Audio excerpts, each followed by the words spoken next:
സൗഹൃദത്തിന്റെ സമ്മാനം. ബ്രൂക്ക്വുഡ് എന്ന മനോഹരമായ ഗ്രാമത്തിൽ സാം എന്നു പേരുള്ള ഒരു ദയയുള്ള ഒരു മരം കൊത്തുപണിക്കാരൻ താമസിച്ചിരുന്നു. അദ്ദേഹത്തിന് 3 സുഹൃത്തുക്കളുണ്ടായിരുന്നു. എമ്മ, ഊഷ്മളമായ പുഞ്ചിരിയോടെ ഒരു ബേക്കർ, ഭൂമിയുടെ എല്ലാ രഹസ്യങ്ങളും അറിഞ്ഞിരുന്ന കർഷകനായ ലിയോ, തന്റെ വിദ്യാർത്ഥികളോട് അതിരുകളില്ലാത്ത ക്ഷമയുള്ള ഒരു സ്കൂൾ അധ്യാപികയായ ലില്ലിയും. ഒരു ദിവസം ഭയങ്കരമായ ഒരു കൊടുങ്കാറ്റ് ഗ്രാമത്തിൽ ആഞ്ഞടിച്ചു. മരങ്ങൾ കടപുഴകി, വീടുകൾക്ക് കേടുപാടുകൾ സംഭവിച്ചു.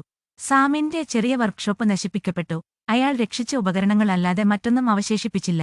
എങ്ങനെ തുടങ്ങണം എന്നറിയാതെ അയാൾക്ക് നഷ്ടബോധവും നിരാശയും തോന്നി. എമ്മയും ലിയോയും ലില്ലിയും സാമിന്റെ വിഷമം കണ്ട് അവനെ സഹായിക്കാൻ തീരുമാനിച്ചു. എമ്മ പുതിയ ബ്രെഡും പൈകളും ചുട്ടു. അവന്റെ വീട് ആശ്വാസകരമായ മണം കൊണ്ട് നിറച്ചു. ലിയോ തടി ശേഖരിക്കുകയും വർക്ക്ഷോപ്പ് പുനർനിർമ്മിക്കാൻ തന്റെ വിദഗ്ധമായ കൈകൾ വാഗ്ദാനം ചെയ്യുകയും ചെയ്തു. മരപ്പണിയിൽ പുതിയ സാങ്കേതിക വിദ്യകൾ എങ്ങനെ ഉപയോഗിക്കാമെന്ന് ലില്ലി സാമിനെ പഠിപ്പിച്ചു. അവന്റെ കരവിരുത് കൂടുതൽ തിളങ്ങുമെന്ന് ഉറപ്പാക്കി. ദിവസങ്ങൾ കഴിയുന്തോറും ശില്പശാല പഴയതിലും ശക്തവും മനോഹരവുമായി വീണ്ടും രൂപപ്പെട്ടു. കൃതജ്ഞതയാൽ മതിമറന്ന സാം തന്റെ സുഹൃത്തുക്കളോട് എങ്ങനെ അവർക്ക് തിരികെ നൽകുമെന്ന് ചോദിച്ചു. എമ്മയും ലിയോയും ലില്ലിയും ചിരിച്ചുകൊണ്ട് തലയാട്ടി.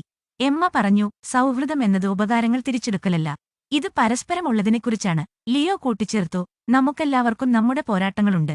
ഞങ്ങൾ സഹായിക്കുന്നു, കാരണം സുഹൃത്തുക്കൾ അതാണ് ചെയ്യുന്നത്. ലില്ലി സമ്മതത്തോടെ തലയാട്ടി, ഞങ്ങൾ നിങ്ങൾക്കുവേണ്ടിയുള്ളതുപോലെ നിങ്ങൾ ഞങ്ങൾക്കായി ഉണ്ടെന്ന് അറിയുന്നത് എല്ലാം വിലമതിക്കുന്നു.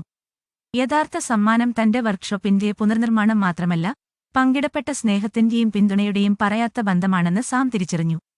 അന്നുമുതൽ സാം തന്റെ സുഹൃത്തുക്കളെ കൂടുതൽ വിലമതിച്ചു. അവരുടെ സ്നേഹമാണ് എല്ലാവരേക്കാളും ഏറ്റവും വിലപ്പെട്ട സമ്പത്ത് എന്നറിഞ്ഞു. യഥാർത്ഥ സൗഹൃദം അളക്കുന്നത് മഹത്തായ ആംഗ്യങ്ങളോ ഭൗതിക സമ്മാനങ്ങളോ കൊണ്ടല്ല, മറിച്ച് ജീവിത പരീക്ഷണങ്ങളിലൂടെ നാം പരസ്പരം നൽകുന്ന സ്നേഹവും പിന്തുണയുമാണ്.